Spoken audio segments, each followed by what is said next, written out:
ପଦ୍ମ ବେଶ। ମନୋହର ଦାସ ନାମକ ଜଣେ ଭକ୍ତଙ୍କ କାହାଣୀ ସହିତ ଏହି ବେଶ ଜଡ଼ିତ। ପ୍ରଭୁ ଜଗନ୍ନାଥଙ୍କୁ ଅପାର ଭକ୍ତି କରୁଥିବା ମନୋହର ଦାସ ଏକଦା ଗୋଟିଏ ଜଳାଶୟରୁ ପାଣି ପିଇବା ସମୟରେ ପଦ୍ମଫୁଲ ଗୁଡ଼ିକୁ ଦେଖିଲେ ଏବଂ ଶ୍ରୀ ଜଗନ୍ନାଥଙ୍କୁ ଅର୍ପଣ କରିବା ଉଦ୍ଦେଶ୍ୟରେ ତୋଳି ନିଜ ଗାମୁଛାରେ ବାନ୍ଧି ଶ୍ରୀକ୍ଷେତ୍ର ଅଭିମୁଖେ ପଦଯାତ୍ରା କଲେ। ସେ ପୁରୀରେ ପହଞ୍ଚିବା ବେଳେ ଫୁଲ ଗୁଡ଼ିକ ମଉଳି ଯାଇଥିଲା।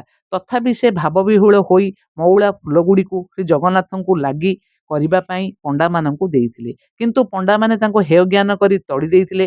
ମନୋହର ଦାସ ଅପମାନିତ ଓ ଲାଞ୍ଛିତ ହୋଇ ସିଂହଦ୍ୱାର ସମ୍ମୁଖରେ ଚେତା ହରାଇଥିଲେ। ଏହା ଦୀନବନ୍ଧୁ ଶ୍ରୀ ଜଗନ୍ନାଥଙ୍କୁ ବ୍ୟାକୁଳ କରିଥିଲା। ତେଣୁ ସେହି ଫୁଲଗୁଡ଼ିକୁ ଶ୍ରୀଅଙ୍ଗରେ ଲାଗି କରାଇବା ଏବଂ ମନୋହର ଦାସଙ୍କୁ କ୍ଷୀରି ଭୋଗ ସେବନ କରିବାକୁ ଦେବା ପାଇଁ ରାଜାଙ୍କୁ ସ୍ୱପ୍ନାଦେଶ ହେଲା। ମହାରାଜା ସଙ୍ଗେ ସଙ୍ଗେ ଯାଇ ମନୋହର ଦାସଙ୍କ ଠାରୁ ଫୁଲ ନେଇ ଶ୍ରୀ ଅଙ୍ଗରେ ଲାଗି କରାଇଲେ।